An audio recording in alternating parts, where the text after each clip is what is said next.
Hi, magandang araw mga karadyo. This is Gerald from byradios.ph. So meron po tayong gagawin ngayon. Papakita ko po sa inyo kung paano po i-program si Hytera P30 gamit po ang inyong smartphone. So, wag na po natin patagalin. Tara. So, unang-una po, para ma-program po natin, unang-una, kailangan nyo po install tong Hytera Radio Manager. So, pag na-install nyo po, pwede nyo po siyang ma-download sa Google Play Store. So, pag na-download nyo na po, open po natin. So, ayan po siya. Ang pipiliin nyo lang pong server, syempre, Philippines. Ito po ang pinakamalapit. So, magla-login lang po tayo. Pag wala pa po kayong account, pwede po kayo mag-register. Click nyo po yung register dito. Yan. So, dahil meron na po kaming account, dito na po kami sa login. Yan. So, pag naka-login po, ayan muna. Dahil wala pa po tayong radio, wala pa pong lalabas dyan. Ang una-una po natin gagawin is, click po natin yung plus sign. So, ayan po, bind radio. Click nyo po yung bind radio. Yan. So, scan. Yan po. So, lalabas po yung camera. So, para po magbabind, punta po tayo sa P30 natin. Punta po tayo sa menu. Baba nyo lang po hanggang sa makita nyo po yung bind up. Po, o click OK po. Yan. So, lalabas po ang kanyang QR code. Pag lumabas po ang kanyang QR code, scan na po natin. Ayun. So, napakabilis po. Makita niya po kaagad yung radio natin. So, click nyo lang po yung bind.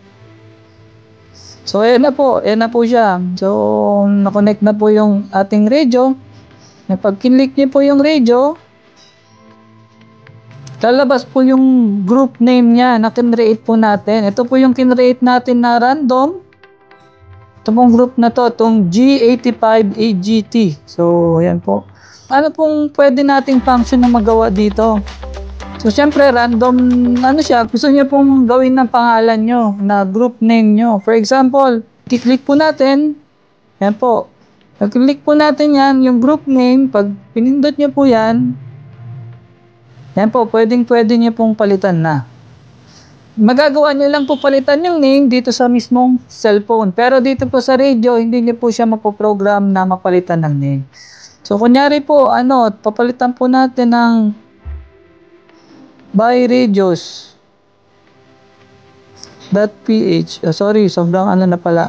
Byradios na lang po. So, pag in-okay natin, yan po, kung makikita niyo po sa radio nyo, ayan po, napalitan po kagad. Ganun po siya kabilis. Real time po siya mapapalitan.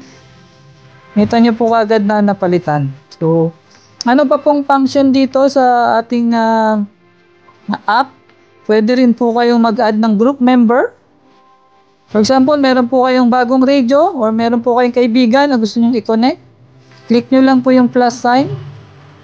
Yan po, lalabas na po yung kanyang 5-digit na kanyang group code. So, pag in-enter po yan ng kaibigan nyo, punta po siya sa group. Punta po siya sa, ayan po, join group. Punta po siya sa join group. Tapos, enter na lang po yung mga number na to. Makikita nyo na po yan, magko-connect na.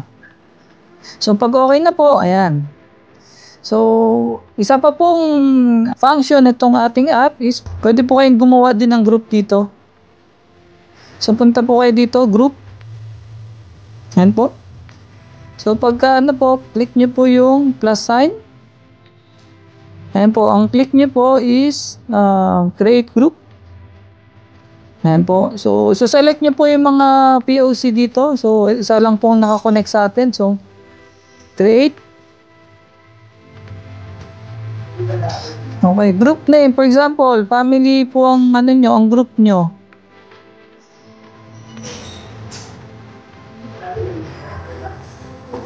Ayan, so family. Click mo okay. Ayan, so nag-create na po kagad siya ng group. Ayan po yung family niya na group. Ayan po. So, pagdating sa radio, makikita niyo na po kagad yan.